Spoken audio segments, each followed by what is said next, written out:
নামলাম লাল কাঁকড়া বিচে। এখানে লাল কাঁকড়া বীজ দেখা যায়, তো দেখি। কাঠের একটা সাঁকো দেখতে পাচ্ছি, কাঠের সাঁকো দিয়ে এগুলো হচ্ছে লাল কাঁকড়া বীজ।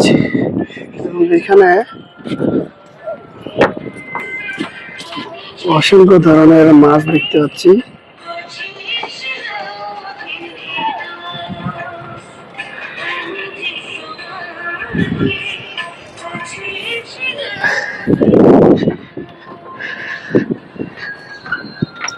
লাল কাঁকড়ার বীজ এর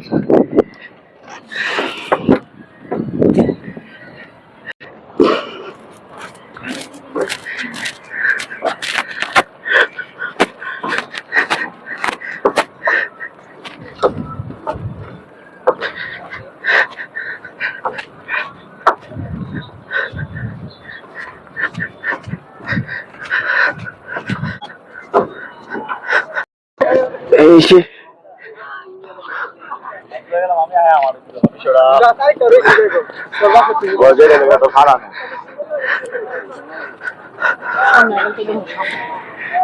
আশেপাশে ঝাউবনের সারি সারি গাছ।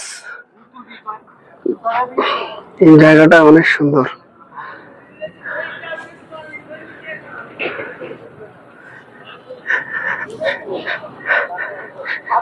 সবাই যে যার মতো করে ছবি তুলতেছে।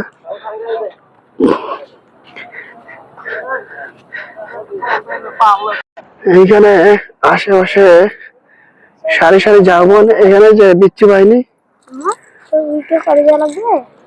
এই যে দেখছো, এই যে শামুক বিক্রি করে এরা। না ভাইয়া, সে লাগবে না, ছবি ভিডিও করতে হবে।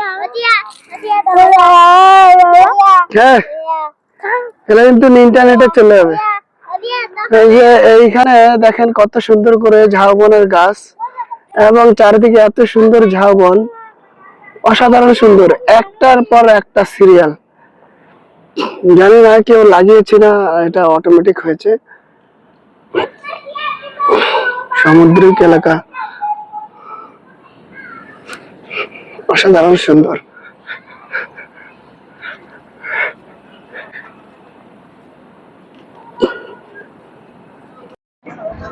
এই সেই লাল কাঁকড়া বীজ, এবং চলে আসলাম যথারীতি যেরকম বীজ দেখতে ঠিক সেই রকমই।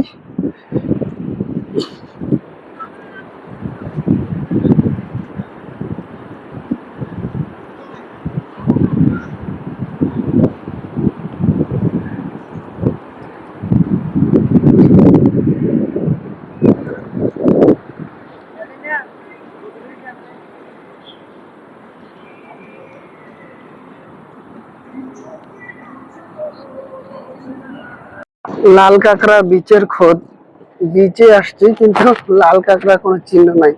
আসলে এত মানুষ থাকলে লাল কাঁকড়া কিভাবে থাকে? তারা তো নিরিবিলি পছন্দ করে। তবে তাদের ঘর বাড়ি গুলো দেখা যাচ্ছে,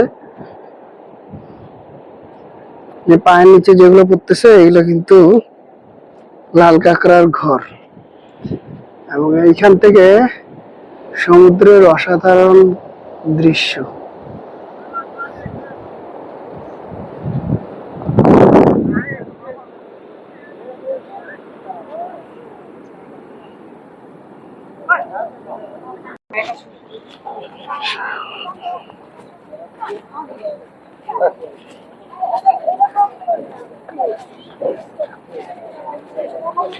সামনে একটা বিশাল বড় পাহাড়, কিন্তু আমরা লাল কাঁকড়া বিচে রয়েছে। এখান থেকে রাস্তার পাশ থেকে ওই পাহাড়ের ভিউটাও আসতেছে, যেটা সৌন্দর্য অনেকাংশে বাড়িয়ে তুলছে।